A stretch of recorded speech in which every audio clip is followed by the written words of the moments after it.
Assalamualaikum warahmatullahi wabarakatuh. Hai teman pemilih, bertemu lagi di KPU Corner, podcastnya KPU Kabupaten Bogor. Sedikit informasi untuk para teman pemilih, KPU Corner adalah salah satu media yang dimiliki oleh KPU Kabupaten Bogor sebagai sarana sosialisasi tentang tahapan-tahapan pemilu.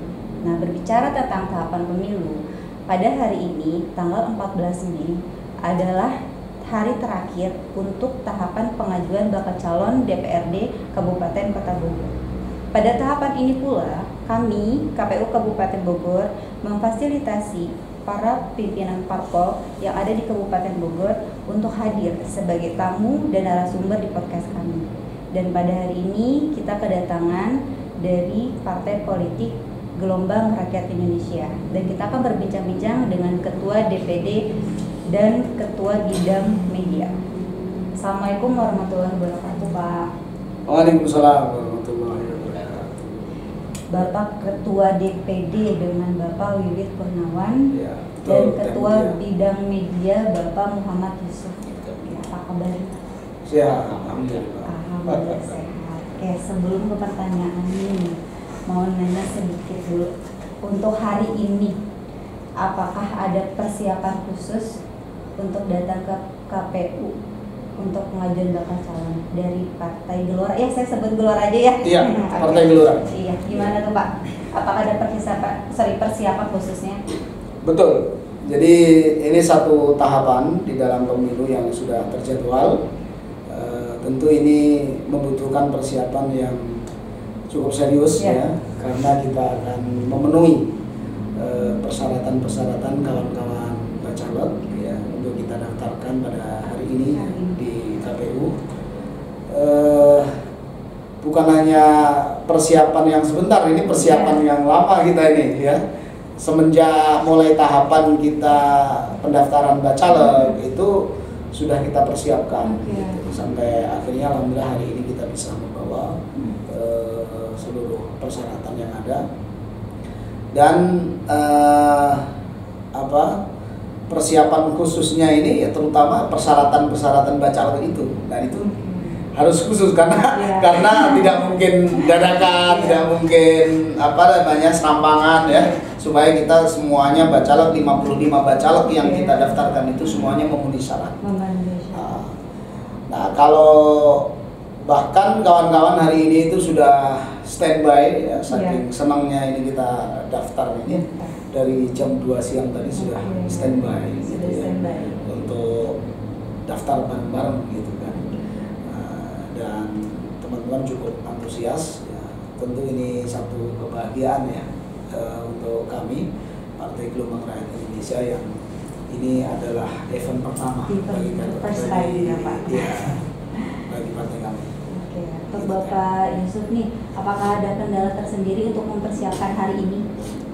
Untuk kendala sih alhamdulillah ya, mungkin di waktu aja mungkin ya. Nah, kita baru ya, namanya partai baru kan, persiapannya juga ya harus serba on time gitu kan. Mungkin yang pertama kalinya juga, apalagi ini kita kan mungkin partai penghujung ya, soalnya kan ini juga udah malam juga kan ya. Tapi alhamdulillah bisa menyelesaikan juga sesuatu yang yang kita harus dipenuhi ya. Gitu. Iya betul, alhamdulillah. Terus yang diajak ke sini siapa aja nih Pak?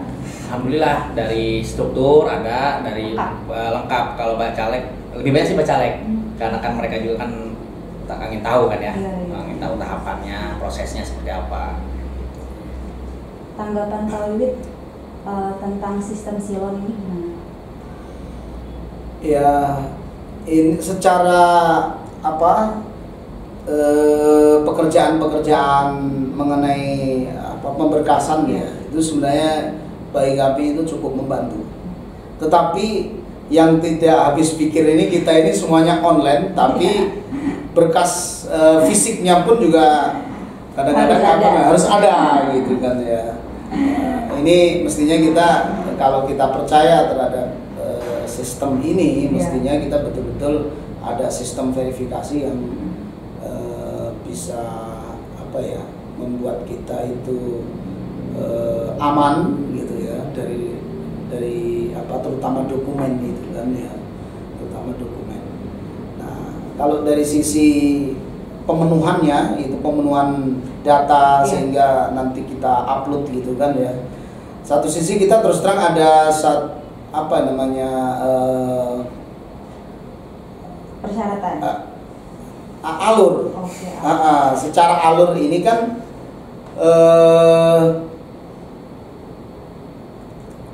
antara terpusat atau berjenjang. Nah, ini yang kadang-kadang kita masih kebingungan gitu kan. Sebagian daerah lain itu terpusat gitu kan. Oh, sudah misalnya persyaratan digitalnya gitu kan, soft copy-nya itu selain yang diupload di Silon ya, itu sudah disampaikan oleh pengurus nasional misalnya, itu cukup. Ada sebagian yang lain, oh enggak, harus pegang secara berjenjang. Beda pendapat berarti ya Pak? Nah ini tafsirnya enggak tahu.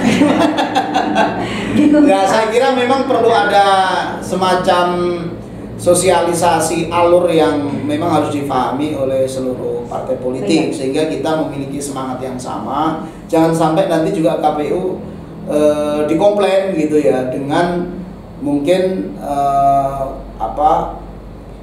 tidak sama gitu loh memberlakukan alur pemberkasan ini gitu ya. Nah ini saya kira Silon secara sangat membantu karena kita di sini era digital ya, semuanya serba mudah sebenarnya kalau kita betul-betul menggunakan platform digital ini gitu. Seperti scan kalau dulu kan harus bawa mesin scan ya, sekarang cuma pakai aplikasi kita ya kan, tidak perlu lama sebenarnya. Kalau dulu pengajuan bakal calonnya bawa rapin gede-gede. Nah, betul. Sekarang cukup satu map. Ya. Langsung diupload di Silon. Betul. Ya cukup baik. Gitu. Sangat baik. Pertanyaan selanjutnya nih Pak, untuk jumlah kuota calon yang diusung dari Partai Gelora sendiri itu berapa jumlahnya, dan kuota perempuannya bagaimana untuk 30%? Ya. Secara jumlah kita memenuhi seluruh kuota yang ada, di mana kita memenuhi 55 bakal calon, 50 orang, dengan terpenuhinya persyaratan 30% wanita, bahkan lebih ya, kita 35% malah kuota perempuan. Jadi di 6 dapil itu alhamdulillah semuanya terpenuhi. Dapil 1 9 orang, itu 3 perempuan. Dapil 2 itu 10 orang, itu 5, bahkan hampir 50 setengahnya. Iya, 4 ya, sorry. 4 itu hampir 50% itu. Dari 10 itu 4 perempuan. Kemudian dapil 3 itu 10 orang juga, itu 3 ya, 3 perempuan, 30%. Dapil 4 itu 7 orang, perempuannya 3 gitu kan, hampir 50% juga. Terus dapil 5 ya, dapil 5 10 orang itu 3 perempuan. Kemudian dapil 6 itu 9 orang itu 3 perempuan. Jadi alhamdulillah kita untuk kuota perempuan ini melebihi malah ya. Sudah aman. 55 bacalon dan 35% kuota perempuan dari Partai Gelora diusung untuk pemilu 2024. Oke, Bapak Yusuf, profil dari bacalon dari Partai Gelora sendiri itu dari kalangan mana? Ya, hampir 70% pengajar. Guru, hampir rata-rata ya. Itu jadi ya, dan lebih banyak juga muda, karena Gelora itu kan memang lebih identik dengan partai anak muda ya. Anak muda. Gelora muda. Ya. Gelora anak muda. Gitu. Jadi ya lumayan banyak juga. Jadi tapi untuk hampir hampir setiap dapil ya, ada mungkin yang kerjanya seperti guru gitu. Apakah ada filosofi tersendiri gitu? Apakah guru? Kenapa banyak guru gitu? Ya mungkin karena kebetulan kan di Kabupaten Bogor juga kan pendidikan itu kurang diperhatikan juga. Nah udah gitu dari Partai Gelora juga kebanyakan pengurus juga itu seorang guru gitu, banyak pengurus. Berarti konsen dari Partai Gelora sendiri salah satunya di bidang pendidikan. Maka dari itu calonnya banyak yang dari akademik. Nah, akademik ya. Mungkin saya menambahkan gitu. Jadi Partai Gelora ini kan partai narasi, gitu ya. Partai narasi yang terus mengembangkan ide-ide pembangunan, dan kita mendapatkan bahwa starting point atau titik tolak suatu pembangunan suatu bangsa itu kalau memang harus dimulai dari pendidikan. Sangat hubungannya sangat erat ya, sangat related antara kualitas pembangunan suatu daerah dengan tingkat pendidikannya. Semakin tinggi tingkat pendidikan, maka semakin tinggi tingkat pembangunan. Teorinya sebenarnya seperti itu.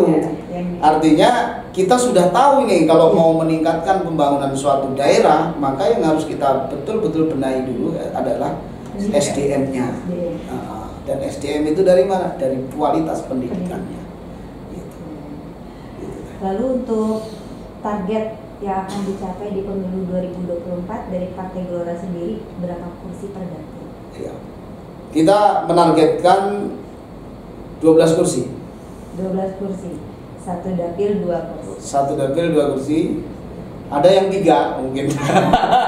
Jadi tidak fokus di satu dapil 2 kursi. Harus rata enggak? Harus. Tentu ini juga kita juga melihat kenyataan dari yang berkembang di masyarakat, termasuk juga perhitungan kompetitor gitu juga kan, itu kan juga kita mesti realistis ya, bukan hanya mimpi di siang bolong gitu loh. 12 kursi itu betul-betul gimana caranya ini strategi ini betul-betul apa ya, sangat dekat dengan keberhasilan gitu. Berarti tidak untuk patokan satu dapil 2 kursi ya Pak, tapi secara general 12 kursi untuk Partai 12 kursi untuk kabupaten. Pak Kabid nih, untuk mencapai target 12 kursi, apa yang sudah dilakukan, sedang dilakukan, dan akan dilakukan dari Partai Gelora sendiri? Perspektif media. Kita dari awal sudah sudah memperkenalkan partai dengan cara program-program ya. Lebih banyak pengenalan partai dari awal nih, apalagi sebelum klarifikasi kita udah pengenalan lebih awal gitu ke lapangan dengan sapa warga gitu kan. Sapa warga setiap pekannya kita ada acara sapa warga. Terus di bulan Ramadan kita ada buka puasa bersama gitu, itu yang udah kita lakukan. Terus sisanya sih kita main di media gitu, memperkenalkannya, karena kan lebih banyak kok milenial bohong lah kalau satu orang nggak punya handphone gitu lah, karena selebihnya kita memperkenalkan di media sosial. Tapi tetap sambil diikuti di lapangan. Jadi atas bawah kita berbarengan gitu. Jadi outdoor. Betul. Jadi kan nggak mungkin semua orang bisa orang tua juga kan ada yang megang handphone, apalagi yang Bogor Timur itu yang notabene susah sinyal. Iya. Mau nggak mau kita harus door to door untuk memperkenalkan partai, karena kan nggak semua orang juga punya sosial media gitu kan. Mungkin seperti itu, mungkin bisa menambahkan itu. Iya. Jadi memang yang kita bangun ini diantaranya adalah bagaimana Partai Gelora dan idenya itu memang diterima oleh masyarakat. Jadi bukan hanya sekedar partai politik yang ikut pemilu, tetapi betul-betul kita memiliki fungsi pendidikan politiknya. Karena itu tugas kita ya, bukan hanya KPU saja, tugas partai politik diantaranya juga pendidikan politik, memberikan pendidikan politik, sehingga partisipasi masyarakat itu tinggi kan gitu ya. Pada saat nanti ada event pemilihan umum, masyarakat itu tahu partai kita dan setuju ya dengan ide pembangunan kita misalnya. Nah itu pasti masyarakat tergerak untuk ikut kan gitu. Karena rugi gitu loh, masyarakat yang sadar politik itu kalau nggak ikut milih, datang kalau tidak datang ke TPS rugi gitu. Udah punya hak pilih. Punya hak pilih gitu. Dan warga Indonesia ini dibandingkan dengan negara maju yang lain ya, partisipasinya itu bagus. Tetapi ini masih lebih mungkin lagi untuk kita tingkatkan lagi kan KPI juga enak gitu kan. Kalau partisipasi masyarakatnya itu masyarakat saling bersinergi Pak. Iya. Partai politik juga gampang. Kenapa? Karena masyarakat banyak yang akan milih kan gitu kan. Gitu. Kalau masyarakatnya yang mau milih sedikit, pasti pada takut mau nyalon bupati, takut kenapa? Ini warga mau milih nggak ya, gitu kan? Maka sebenarnya kepentingan partai politik juga sebenarnya membangun kesadaran politik yang ada di tengah-tengah masyarakat. Karena kan kalau mau merubah sesuatu hal itu kadang kita harus masuk legislatif dulu ya, harus punya power sendiri dulu. Iya. Ya, oke. Lalu nih tadi Pak Kabid menyinggung tentang kaum milenial. Apakah menjadi target khusus juga di Partai Gelora untuk kaum milenial? Iya, betul sekali. Karena dari awal kita ada GM juga, Gelora Milenial. Oh, Gelora Milenial. Generasi muda milenial. Jadi ya kita dari ada teman juga nanti kita akan khusus ke kampus lah gitu kan ya. Jadi kalau sosialisasi karena kan kita kan nasionalis juga kan ya, nasionalis Islam. Jadi kita terbuka untuk siapa aja, untuk berbagai kalangan gitu.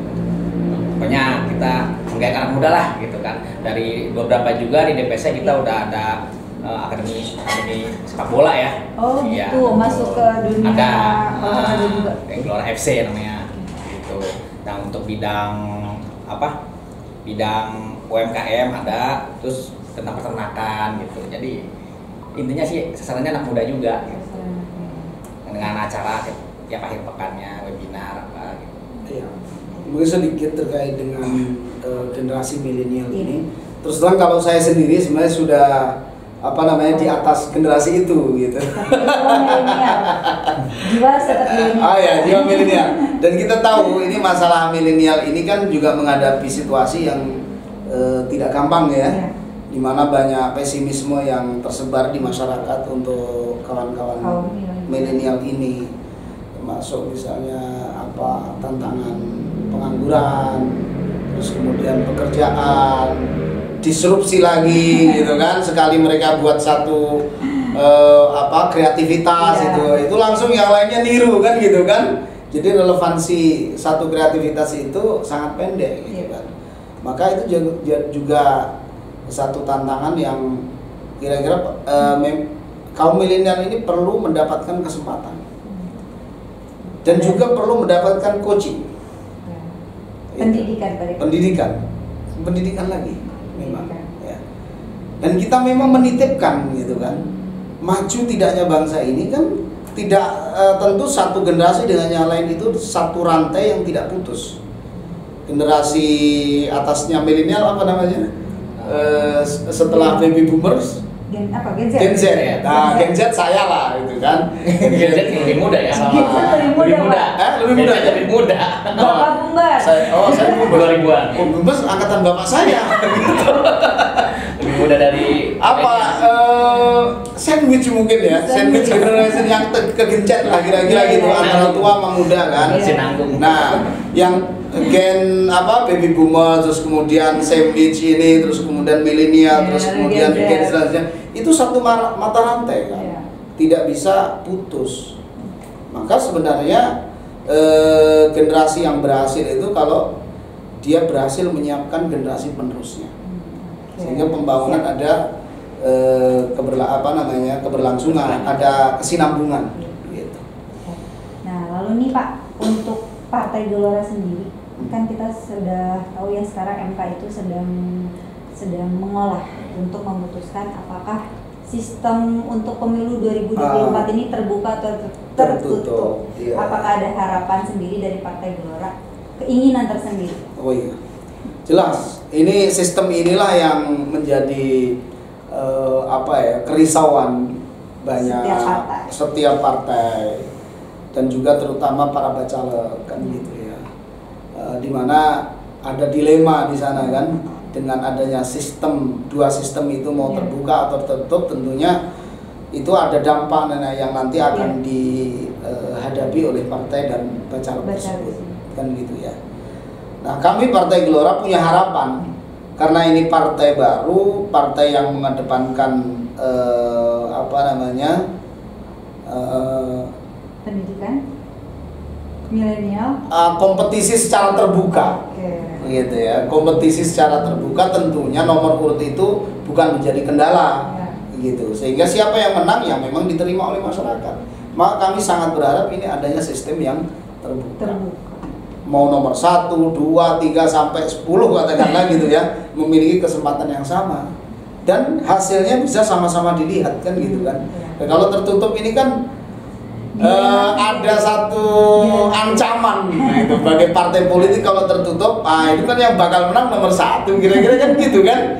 Ya udah biarin aja nomor 1 yang berjuang gitu kan. Nah, baca yang lain bagaimana?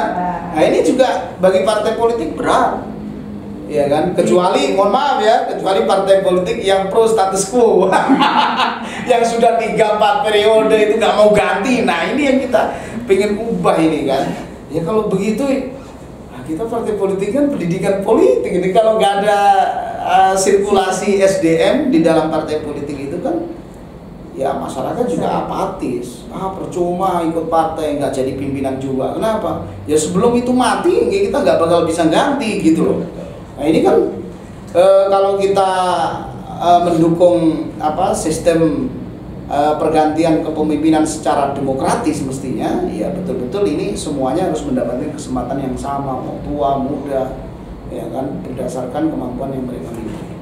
Berarti pada intinya mengharapkan ya sistem terbuka. Walaupun pada akhirnya kita tetap ikut aturan. Mau. Iya, kalau kita nggak ikut, kita nggak kalau kita nggak mau nerima kan kita nggak ikut kan gitu ya. Ya. Itu kalau di bahasa qawaid fiqhiyah itu malah kalau sudah diputuskan tertutup itu yang berlaku itu kaidahnya begini, malah yudraku kulluhu la yudraku julluhu. Gitu. Suatu yang tidak bisa didapatkan semuanya tidak mungkin untuk ditinggalkan semuanya. Jadi yang minimalisir yang minim pun itu harus tetap diperjuangkan. Sekecil apa? Tetap harus ada semangat berjuang. Betul. Karena prosesnya sudah dimulai dari awal. Iya. Lalu harapan dari Partai Gelora sendiri untuk pemilu 2024 nanti seperti apa? Kita berharap pemilu besok itu betul-betul mencerminkan sebuah pemilu yang berkualitas, tingkat partisipasi masyarakat tinggi, kemudian melahirkan pemimpin yang bisa dipercaya masyarakat, memberikan ide pembangunan yang segar gitu ya, sehingga 2024 besok itu merupakan semangat baru Indonesia untuk menuju 100 tahun Indonesia. Kan 2045 besok Indonesia akan berumur 100 tahun. Kalau mau 100 tahun ini kira-kira kan sebagai sebuah bangsa mestinya sudah menjadi sebuah peradaban gitu. Jadi Indonesia bukan hanya sibuk dengan dirinya sendiri, tetapi sebagaimana cita-cita founding father kita kan ya itu turut serta dalam ikut menata dunia ini kan gitu, dengan memperjuangkan perdamaian abadi berdasarkan kemanusiaan yang adil dan beradab dan keadilan sosial. Betul. Nah, ini mesti berlanjut gitu. Tidak hanya sibuk dengan diri kita sendiri. Kita PR-PR yang sudah tidak perlu itu sudah gitu ya. Kita menuju 100 tahun ini mesti kita harus menjadi sebuah bangsa yang besar. Dan itu cocok dengan tagline Partai Gelora. Indonesia sebagai super power baru. Super power baru. Baik, Pak. Pertanyaan terakhir nih, Pak. Kami KPU Kabupaten Bogor kan sebagai penyelenggara pemilu dan Partai Gelora sebagai peserta pemilu. Apakah ada saran dan masukan untuk kami sebagai penyelenggara pemilu yang punya tagline KPU melayani? Itu tagline itu sudah sangat tepat, gitu, karena semua di posisi apapun sebenarnya, baik sebagai penyelenggara maupun peserta pemilu, ini harus terjadi sinergi yang baik ya demi terciptanya pemilu yang sukses gitu. Maka hal-hal yang mungkin kita partai politik yang ada hal yang kurang kita pahami misalnya begitu ya, kita sangat bersedia untuk diundang diajak berbicara gitu. Termasuk kita juga siap untuk berkomunikasi ya kapanpun dan dimanapun gitu kan ya. Apalagi di siap. Karena kita Partai Gelora juga punya podcast, kita bisa saling undang nanti. Bisa collab ya? Bisa kolaborasi. Insyaallah. Dari Bapak Kabid ada yang ditambahkan? Terutama bidang media nih, ini yang punya podcast ini.